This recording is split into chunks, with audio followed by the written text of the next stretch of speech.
Okay, I'm back at it. Third day of me recording in a row. This is the continuation of day 3 of my June Seattle trip.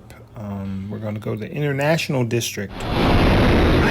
First, we're starting out at the gate here. There's I forget what the name of this gate is called, but once you hit this, you know you're in the International District. It's really nice. It's kind of strange in that it's kind of just sitting here in the middle of the street with nothing really around it to kind of complement it, but it's a nice little feature. So there's this toy store, this model kit store that's right there near that gate. I don't remember the name. It's got a long, complicated name, I think, but I did go inside. Sorry for the glare, but it's got a lot of cool model kits and Gundam and all that. Definitely a place to go if you're into this kind of thing. Next on my the next place I wanted to go, that's what I'm trying to say, was Pink Gorilla. I had a video hop next to it, but this place I don't think was open. But I did go inside Pink Gorilla Games in International District. This is the outside display. It's a really small store, this one. I think they have 3 locations in Seattle, maybe 4 now. I went inside. I'm not really as big of a gamer as I used to be, so I'm out of there, as you can see right away. But we went over to Tai Tung, Seattle's oldest Chinese restaurant, and the favorite restaurant of one Bruce Lee. I had to go in here, had to get a meal. In fact, I didn't get to sit where Bruce usually sits. There was someone there doing taxes or something, but I did order Bruce's meal, which is a beef and garlic. Sorry, this is editor me reminding everyone that Bruce Lee passed away many years ago. We like to eat together, and I'm like, that's a lot of food, so just give me the beef garlic. It was pretty damn good. The other one's shrimp and broccoli, maybe? I forget, but that's where Bruce usually sits. They say he liked to have his back against the wall so he could see anyone coming, which is smart, I guess. And then we're over to Daiso. Is this it's like a pretty big Japanese, I don't know what you call it. They have everything there, but like for your home. If you're from Japan and you move to Seattle, this is probably your favorite store. This isn't a store for someone who's like into Japanese culture so much. It's more like someone from Japan who wants to find something that they miss from back home, if that makes any sense. It's like a Japanese Walmart. I don't know. I will say one of the most attractive people I saw during my whole week-long trip was in this store. But regardless, I'm not here to tell you where to go to look for pretty people. I'm just showing you basically what this store has to offer, Daiso. I don't know why you'd shop here unless you're from Japan or you want something cute. Next stop on the trip was Kinokuniya. I think that's how you say it. So it's basically like a Barnes & Noble, but of manga, and they have a store in Tokyo, Japan, New York, Seattle. Supposedly Chicago also has one. LA, I think, has one. So, yeah, I'm walking around the outside. I go inside. Right also there is Uwajimaya, I think is the name, which is another Japanese store, but it's mostly like a grocery store. So inside here they have this place, Beanfish, which makes these little, basically a sandwich pocket things, and Beard Papa, Saigon Streets, Aloha Plates. It's got, I don't know what that is. It's got a bunch of little places you can go to eat. But our focus is Kinokuniya, so we go inside there. What can I say about this bookstore? It's massive. It's very cramped. It's basically exactly a Barnes & Noble for anything Japan related. Like they have these little carousel things.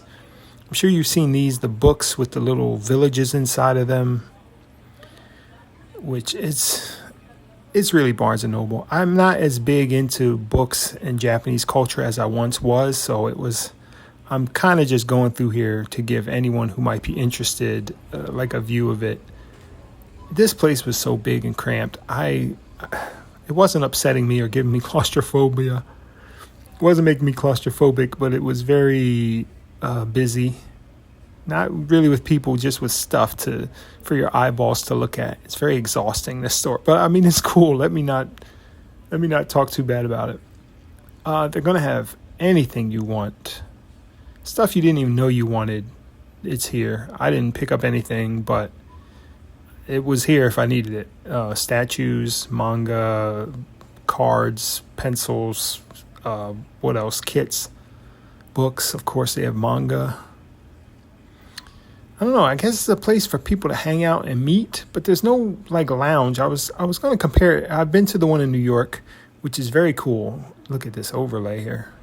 They've got cutesy stuff here. The one in New York, though, it has a lounge area. It has like a cafe in it. It's just more tailored to you sitting down and relaxing. This place is just stand up, buy, get out, come back later, buy some more. But they've got art supplies, stationery, standees. I think they're called standees. Kirby little things. Manga, of course. Plush, everything plush. They have a section dedicated to Junji Ito, who's probably your favorite mangaka. What can I say about him? I don't know. It's Halloween right now when I'm recording this, so it makes sense that I would talk about him a little bit. This is the view from upstairs. There's the art supplies. There is books and crafts and checkout area, stairs and people. Very interesting place. If you've not been and there's one near you and you're into this stuff, go. All right, back outside so we can breathe. Contemplating jumping off this ledge here, but I decide that there's too much left to see in Seattle. I can't jump yet. Lumen Field, where the Sounders and the Seahawks play. Some murals downtown here. Very nice. I was walking around the area and I came across some stone sculpture. I guess it's just something for the people that work in these buildings to interact with. Very zen, I guess. And this little garden here, it's more like a little sculpture area with a fountain. It looks like beer, almost looks like Willy Wonka here. It's a fountain of beer.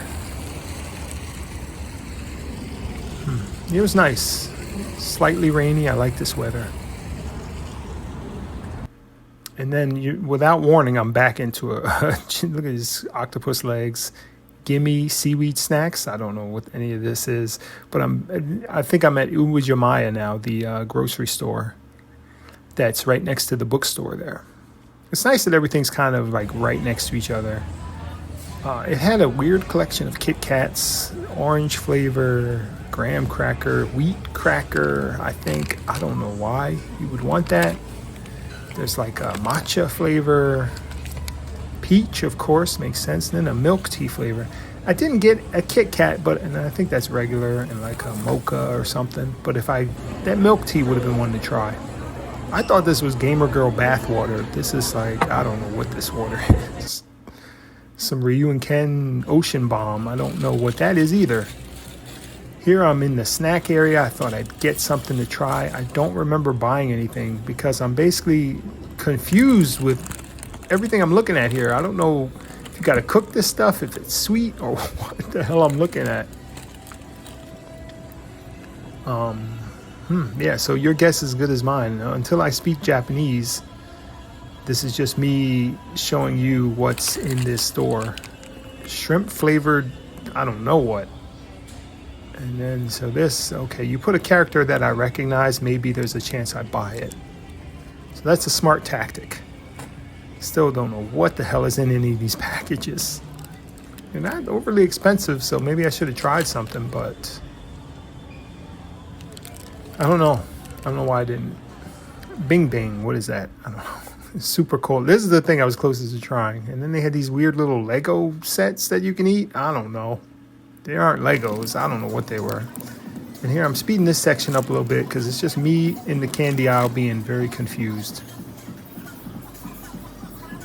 There's some more candy kits that make edible gummy versions of food that you'd rather have. Oh my goodness, there's a nice sculpture outside.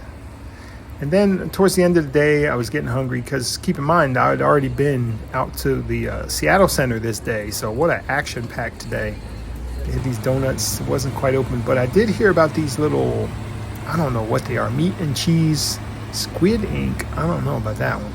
They're corn dogs that are fried, and you can get, there's like, I don't know, 20 different varieties you can get. I asked what's the most popular, and I think she said like half cheese, half sausage. I don't know. It was good though. They're really cheap. Here it is, and look at the option of sauces you get. Unfortunately, when I rewatch this, I don't take a bite out of it, so you don't get to enjoy me wolfing this down. But check this out. Watch me glaze the corn dog. That's really good technique. So this episode's coming to an end. It's a little bit shorter than most, thank God. But I got 3 more days of this, so thanks for watching. Here's a picture of a guy taking video of himself feeding pigeons. Thank you for watching. Bye.